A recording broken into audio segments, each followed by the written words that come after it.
right? Because he needs that money. What, on the Mirana, especially? Like, it's... No. The Invoker. Yeah, the Invoker. Invoker. Like,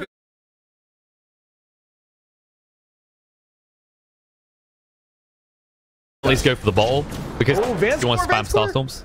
Oh, no. No, he'll get away. He'll live. Healing Ward.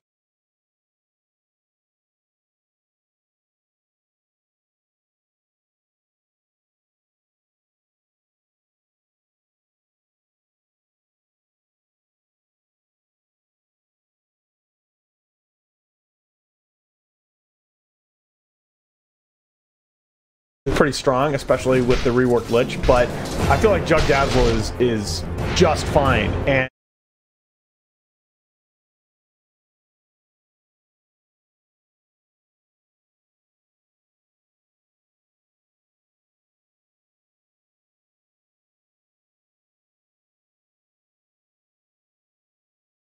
they said, look, you know, we believe in you in the early game. Let's get you off to a good start. Unlike what happened in that last match, let's get you that first item let's get you that Vanguard pretty quick on your Centaur and get you off to the race. That's something, it's an adjustment that you make as a team when one of your individual players is out a bad game. Nicely identified from the side of Empire in that regard. But who's the person for Gambit that you're looking at here going in the mid game? I feel like the pressures on Mirana to start rotating, right? Alpha Ninja has to try and find kills on these cores. Sure. I mean, I think that they're going to get in another level or two, they're going to start getting a lot of natural tower pressure if the Juggernaut go a little better. But yeah, I think the fact that the Juggernaut has... Stampede coming out allows Lich to escape. Meanwhile, though, Phoenix getting low here. We'll get away. If he gets bashed here... Oh, is he going to get bashed is the question, though. Darksack, you can't die again, buddy. They're going to turn around. Okay. Vanscore is playing with Lich here. He gets...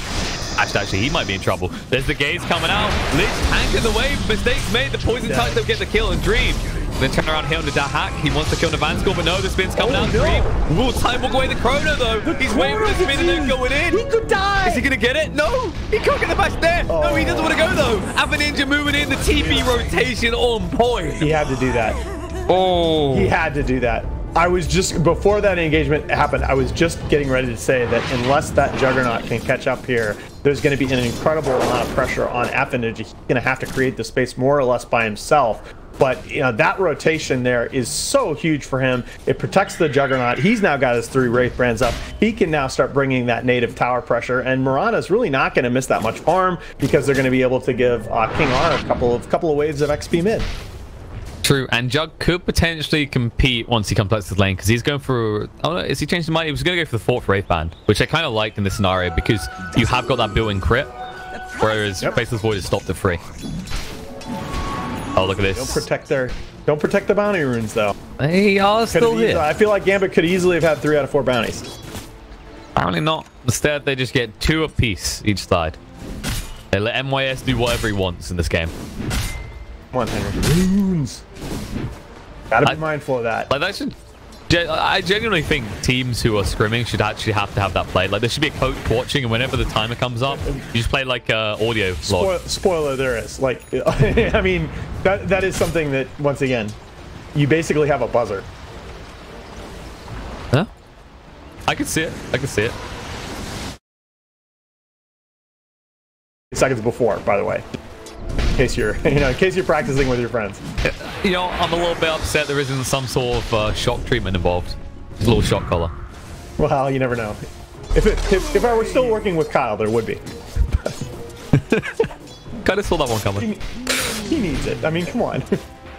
We all love Kyle, but he needs it. Don't act like there's not some sort of satisfaction in this. All right, Alan. I'm not being fooled here. It's not just that he needs it. It's that you need it. Fool me once, shame on me. Okay, little Kodos might be trying to make a play here. He's just got his urn freshly up on the Invoker. He's Ghost Walk, little Ghost Walk rotation bottom here. Gonna try and catch at least. No, they're gonna find nothing. They can take the tower though. Nope. So they've got 4 heroes here. If they don't take the tower, they have no value out of this at all. Meanwhile, in the mid. And look at, look at both teams using the scan. The Radiant was okay. Okay, fan score. We need to talk. Gaze comes out. Finally get the Grave out and go for the TP. There's the cold snap. You're not leaving, he says. Godos wants his kills.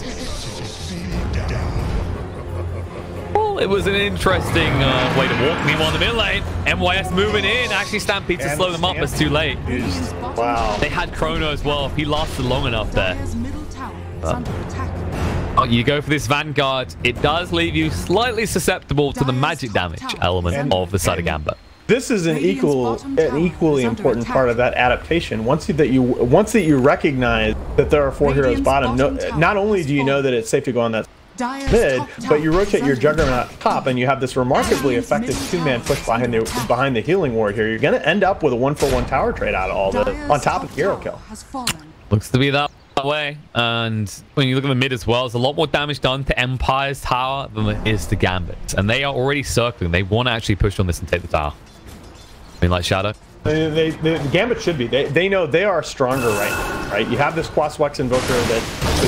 Kulich. Ravage comes out, connects onto 2 there. The Frost Shield will not protect. They're going to get rid of the Invoker. And, well, that's actually a Chain Frost thrown out for nothing. Yeah, that's the best kill that you could possibly get there. I think the Invoker is a higher value kill at this point in the game than the Void. Most definitely. And a Kulich just sneaking in by cutting the trees there. He didn't even hesitate to hold it. Now secure a tower advantage. Calm down a little bit here, Vanscore. Okay, yeah, Vanscore needs to back away here. Sayu has got the egg. He'd love an opportunity to use it. Vanscore, that's not the way to walk. Dream, he thinks about it, but he doesn't know who's behind him. Vanscore, he might tick out. He's got the Shallow Grave, though. A little bit too close for comfort. Him on the top. Oh, I mean, there's a little bit of play. Daxak up here. Got his Omni Slash, so he's not necessarily under threat, but... I mean, he can't kill with it either, though. That's the problem. MYS is so damn tanky. Yeah, exactly. Things are going to quiet down for a moment, but not for long, because Dream, he has got the Mask of Madness now, and he has got the Chrono available. He wants an opportunity to use this.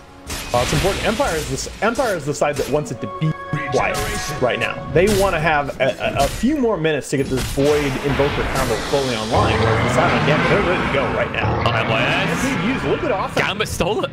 They'll move away. Dream was on the move with the Chrono. Maybe he finds King on time. There's going to be a TP away, and no opportunity to trap him. Nice Rubik steal there. King R on point so far. He turned around just in time, actually. Like, he was running away. He had to do the turn. I think Centaur was them winding up the stomp. So, beautifully done. Again, that's the biggest, you know, as a guy that has spanned Centaur in the past too, the biggest drawback of that hero is that spell animation on that. Sure. So like the difference is you can Stampede. Once you get Blink, especially, you just basically make sure they can't blink away by dealing damage. But gonna probably catch the Phoenix top room, but that's not the target all wanted if you're Gambit. Well, got 4 heroes over there. You can turn this into a tower push though, Alan. There's runes, there's towers. Go for it. By the time you get the rune and you get the power push, and you recognize that Empire is not really in a favorable trade. Radiant's top tower is under attack. Well, looks like they will set up that push. There will be a trade again, as you said. The tower. I mean, that tower was like 30% in with, so I think in your mind you already consider that. Yeah, they've given up on trying to protect it. I mean, that tower is more important than one bot, but these are towers, the tier 1s especially, not most crucial. Yeah, and I think I really like, I think Empire is in, I like this line of observer wards, right, on the Empire side. They feel very safe, okay, on their side of the map. They know sometimes an apparently offensive set of wards. Oh, Chrono? The ball lane, the egg gets dropped as well. Apple Ninja's been found. No chance for a Shallow Grave. Vanscore hangs around a little bit too long. Older Kulich pretty deep here. The stun's going to pop. And now trying for the Shallow Grave, but he can't get out. The cold snap so on point. Tornado through and Tidehunter. He has no friends left here. The Ravage won't be thrown out because there's no value to be gained. But it doesn't matter. They'll take their time. Yeah. Yeah, they'll put on their eating clothes. They'll put on their bibs. They'll get their knife and fork nice and sharp. A little bit puzzling there by a little bit of a misplay by Gambit, but again, it's you have so much information right on the side of Empire about where the enemy team is on the map that you can set up that play with very little fear of reprisal. Absolutely, it's just that all you have to really see in the scenarios is I think your biggest threat right now is the Jug, because obviously even if you Chrono, if he gets an Omni Slash off, you might be in trouble. But speaking of that Jug, he's going for this. They know that the big Wombo combo is down, right? But still Stampede is an Invoker. They're gonna have plenty of time to respond. Yeah, that's the concern. Like, there's a Stampede, there's an Invoker. They could still interrupt this. Question is, and Empire have once again Empire. Hey guys, like they have all the information in the world. They know exactly what's going on. Well, the ping just came out, but they may be a little bit too late now. Come on, guys. I mean, you know where all the heroes are. Lego Sunstrike reveals it, but what can you do now? Man scores, so I'll say. Look at you can a lot, right? Look at Black Angel's frustration there, right? He's the one pinging the Roche Pit. He's drawing the line. He's like, we have this line of wards here on the enemy side of the map. We knew that was coming, guys. Come on. Yeah, there's definitely questions that will be asked about that. That was the perfect time. Like, yes, you don't have the chrono, but as we're saying, he can still disrupt everything there. You still have a stamp. You have favorable positioning, and you would have had Chain Frost. Yeah, it's we have the information, but you still have to make the correct decisions on what to do. As a result of that, Gambit can now push. That's a nice support Rubik Yules pickup. That's a potentially very high value item when you talk about the pull the Phoenix dive. Talk about being able to isolate a target while Stampede is going on, and the chrono as well. If you don't get caught and you're on the right side, good luck with a good chrono. Stampede being used. They're scared of Tide. He does stay on the Ravage. Tornado through in the Ice Wall down to make sure he can't pursue on the back foot. Gaze comes out. King R. He's been spotted. There won't be a big Yules reveal, but he is still under the Frost Armor. Gonna drag Archangel back in. He's taking a lot of damage. And look at this. Taste your Ravage there, buddy. They're gonna get the kill onto the Lich, but they're chasing for more. Kodos does go in bit. The poison touch on him, but they're guessing wrong. Ooh. They can't renew the damage. That is gonna be too close for comfort, but it looks like Invoker will live. Oh man! Wait, he needed to duck behind that tree because Tide could have gushed him to death. Yeah, well that was the thing because Tide saw him. I thought he'd walk over because if he anchor smashed there, he actually would have killed him. Well, and the fact that remember with all the changes to gush, that is 210 damage from a level 1 gush now. That kills Invoker pretty much by itself there. That's true. Well, even the anchor smash. That's my point though. He didn't even need vision. Yep. He just ignored it. Chrono on the top. Alpha Ninja got spotted. Dream, is he going to get the bash luck? Yes, he is. That's the Aegis gone. There's your Aegis. And they set up for this, though. They're going to blink forward. Stomp comes out. They'll take a kill on the King R instead. Alpha Ninja. Oh my god, the bodyguard and Seiyu blocks the arrow out from Alpha Ninja. That Sunrays coming out. It's not point. He's got one less, but look at this. They can move forward. Can they get him, though? They kill one. The Omni Slash comes out. Dream taking a lot of damage. The Poison Touch slow him down. They commit the egg. Can you go deeper, Jahak? He's going to go for this. They'll be able to cancel off the egg. Yeah, and now, Dream. That's what we talked about. Dream is going in. No bashes. Oh, he won't get any at all. And meanwhile, on the other side of the map, Akulich is playing with people here. Lich, half his HP pool in one hit.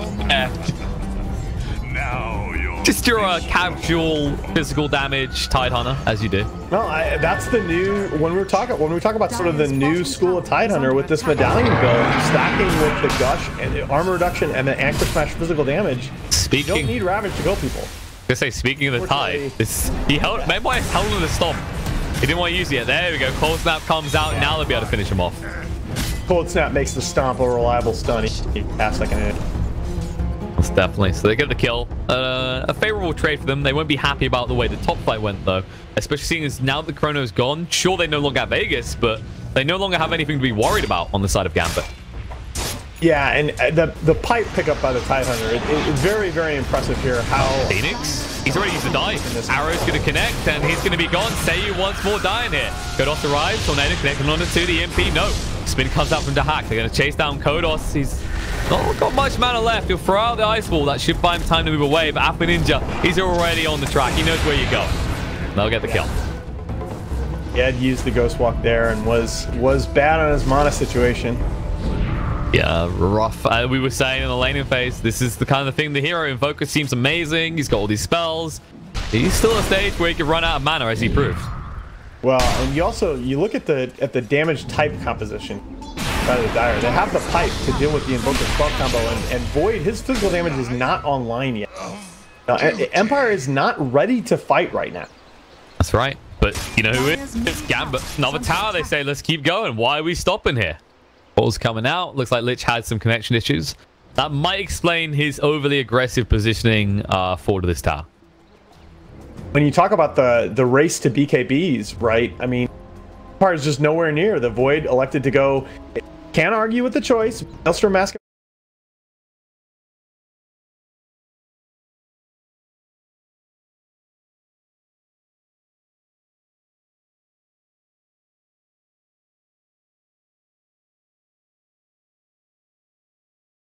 Doesn't just have to deliver damage. Like you said, he needs that magic immunity in his Chronos to do the damage, because you've got the arrow, you've got the lip, the Yules, the Ravage. There's so many things. And you've got the save on top of it. Even if all of that crowd control fails, you can guarantee that Void's not going to be able to use it on a target. So, you know, that's something that you often see Voids do when they know that they're vulnerable to using their Chronosphere in a team fight because of no BKB, is that they use the Chronosphere for pickoffs. But the presence of the save with Dazzle, not necessarily. Yeah. They definitely need two things here right now in Empire. You already mentioned the BKB. The other thing is what MYS is on his way towards. He needs to get his hands on an axe. Yeah, he does. Yeah, that's where you start to say, okay, fine, we've got damage issues, but with the Centaur Ags, you know, the other teams immediately got damage issues as well. There we go. Oh, looks like he's back in. We should be able to get underway. I'm looking at what the focus is for both teams. We already said about Empire. Gambit, I feel like they could potentially threaten high ground here. Like, you just stick one person forward. Like, especially with Juggernaut with the healing ward. Oh, I mean, you got all your stuff up. You got Ravage, which they really have to respect. Instead, they decide they actually want to expose the whole base, which is another short shout. We see a lot of teams focus on doing this instead of just going straight into the base. No, it was one of the things that we saw prolong the game in the previous match. That tier 2 Radiant top tower was up for so long, and Gambit's going to say, look, we've learned something from that last match. We're not going to mistake that was.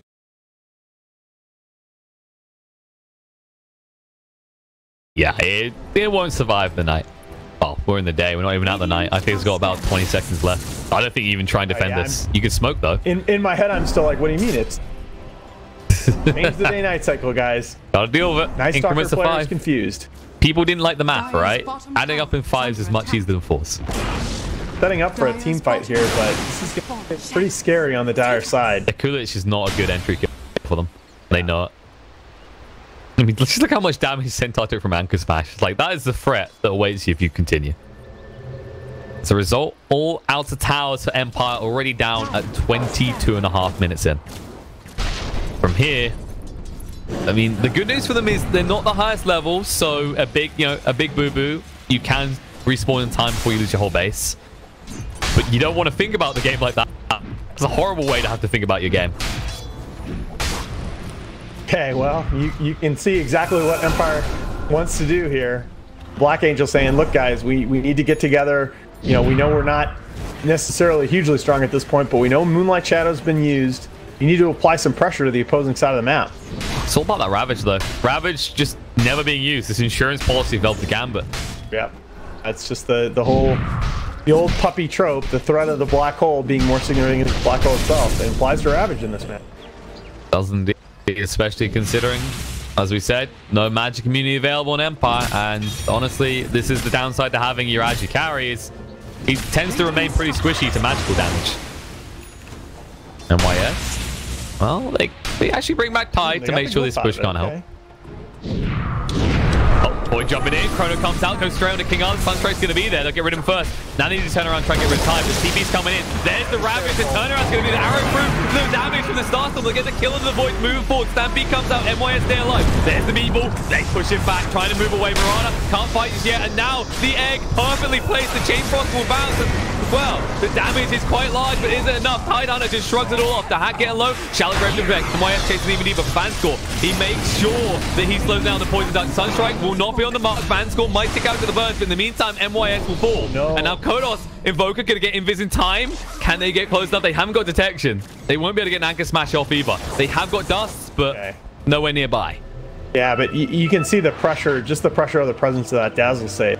They're forced to blow the Chrono a little bit early. They focus down the Dazzle with the Sunstrike inside the Chronosphere, but that means that by the time that Invoker joins the fight, I mean, his big Wombo combo is Tornado Deafening onto the Mirana. I mean, it really, most of his spell combo hits one enemy hero.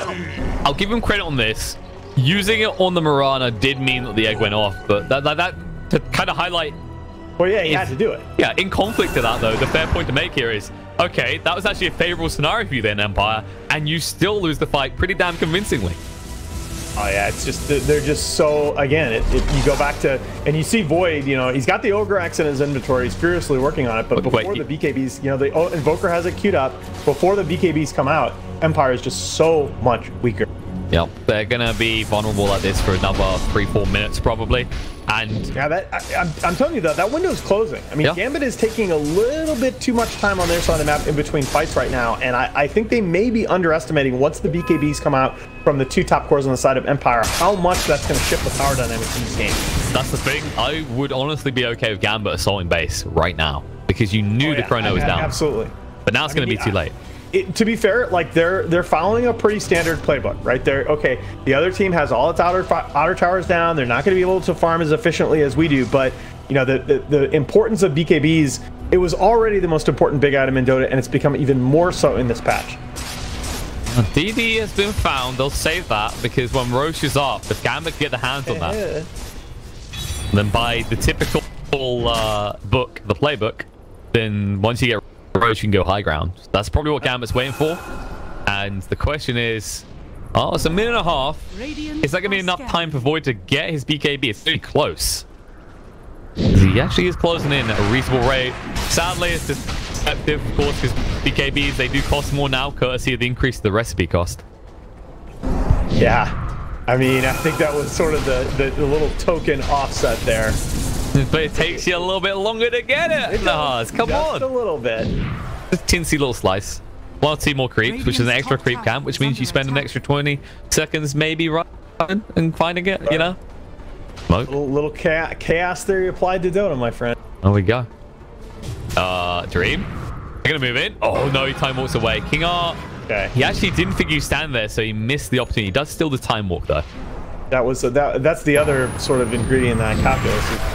Catch the Invoker before setback becomes so much more significant. The ability, both teams have the sort of bait to dangle, right? You know, that tide. Go ahead, guys.